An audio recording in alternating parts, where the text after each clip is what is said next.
So this afternoon is about the story of children. And for this one, mas maigi po na siya na ang magkwento at magpakilala ng kanyang sarili. Allow us to welcome on stage Miss Marilyn Terez.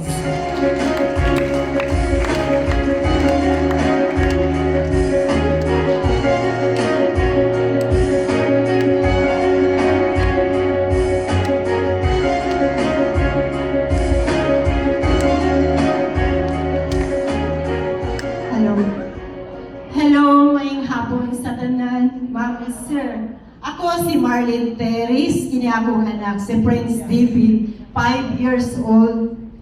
Naami diri karon para i-testimony na ang unsay iyahang gibati.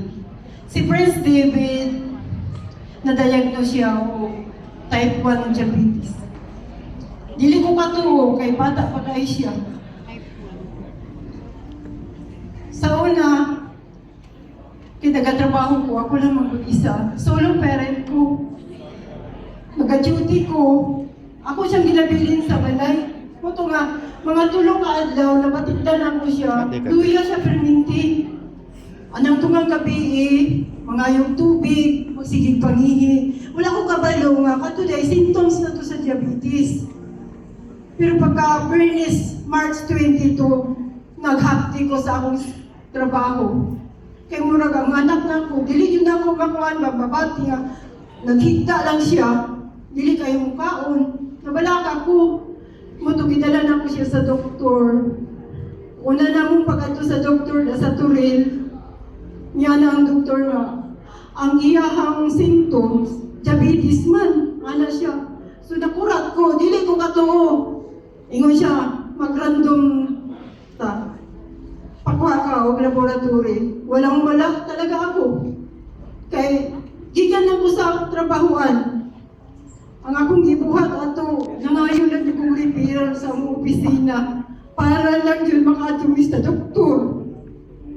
Pagkato na ko dito, nakuha na mo result, diabetes yun siya. 447 ang iyahang sugar. Itong pagkuhan, yan na siya, pagpalit ng insulin. Ito, luwan na ka, kung saan pag-inject. Natulala ko. Kaya ang insulin, nung nakauna ko, mahal dyan siya. Kung saan akong ipalit, nangayon na ko referral. Wala na ako siya dahil nadapalitan.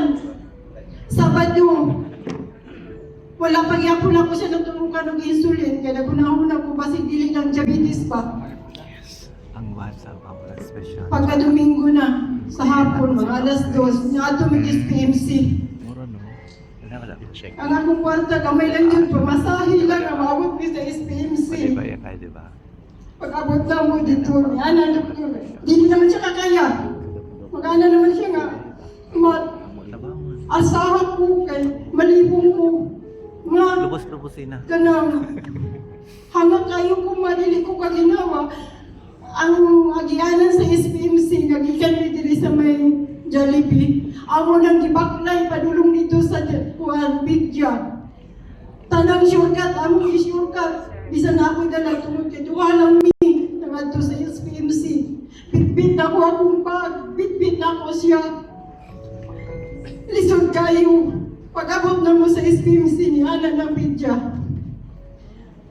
Unsay diagnose ani imong anak? Kumamdala na ako ang mga record gikan sa Pikas Hospital.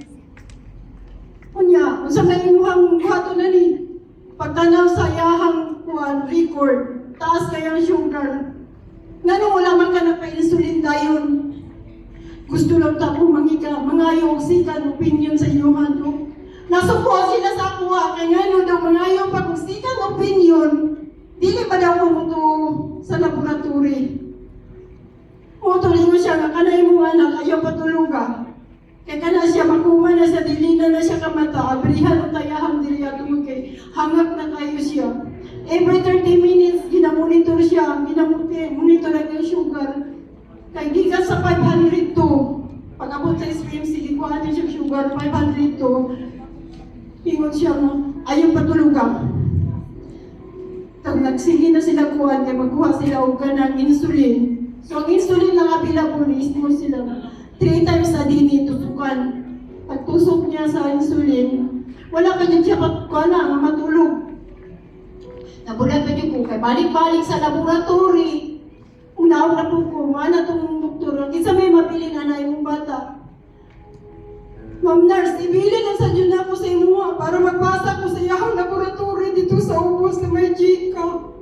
Kaya nga po ang kauban, akong anak, ibili ko na po sa balay kay nami mga pangabuhian. Tanan ni mong waton kay ikaw sulupirin. Moto nga, niabot mi dito, March 22. Nakagawas mi, kuana, April 2. Unya, paggawas na mo dito sa SPMC, ang iyahang insulin 3 times a day. Ginaano dyan ako siya kay, ano na dyan magbaba yung sugar.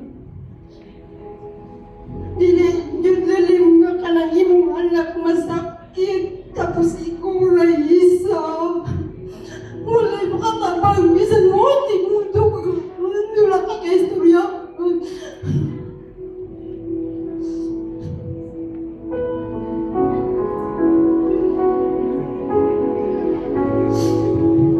Pero ako na nitong giantos-antos niya. Nakauli ni, nakagawa sa hospital. Pasalamat lang yung ko nga. Bisan pag yun na to, ang iyang kahintang kami na doha, pero nakalangtay niyo. Malampasan ako to. Naabdan may mga doha kasi mana sa balay. Wala pa ganito na po doha kasi mana. Si Sis Merna, natawag sa kuha.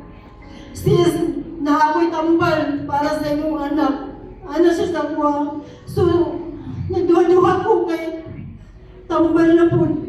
Anak ko siya, insulin naman ako anak sis. Siya magkining imuhang kuhaan tambal, okay kayo ni kadaghanan na ayaw. Ang ako ato, testingan dyan ako lang, testingan. Iyon ko, sige, testingan ako, kaya ako magpinabilin sa akong chicas na 1,004. Palit ako, katong isa kakuan, lister. Yayap-yap na ako. Tagduwa sa isap ko, inuman, kaluha sa kain nun, pagka tablitas, mahulot, tulor ang adlaw, naman ako. Yung kusis mo, dugang kukuhaan na kung sa epekto sa bata, ibalik siya sa nakuha ko ang baboy.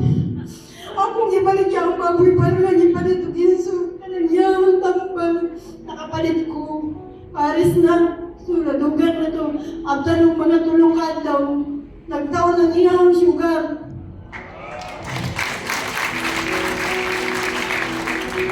Pagbaba sa iyang sugar, nakulpaan na sad ko.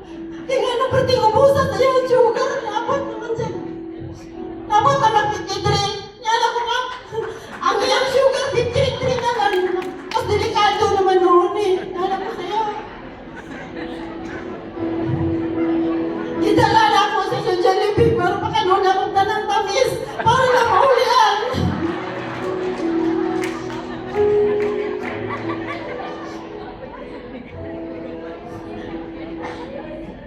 Nag-fight kayo kung masakit. Isujud. Wala kay kwanta, wala sa bulsa. Tanan, hulot akong baboy para lang ipakapalit sa iya.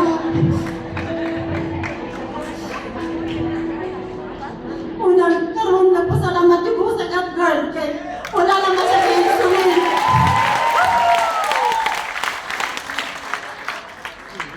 Katulong katulong sa adlaw, katulong sa isa ka-adlaw nga insulin. Pagsikan na mo adto sa doktor, kay every month pabalikon siya para bantayan kung ano bang yung kuwan.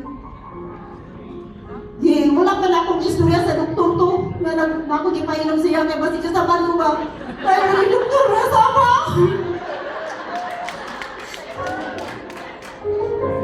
Ano kong istorya mo to? Pasagdanan ako mo to, matanaw niya sa akong record. Imo siya nga. Baba ang iyang sugar. Di mo na lang 2 times a day. Pag next na mo nga balik, itanggalan na siya kay bubo naman yung sugar. Basi daw magpumat siya. Salamat kayo sa God guard. Kung sa God guard, naayos na, hindi na kumuhan ng mga pa-spray na sa iyaha na magbutuan. Ginaan may God guard. Thank you po.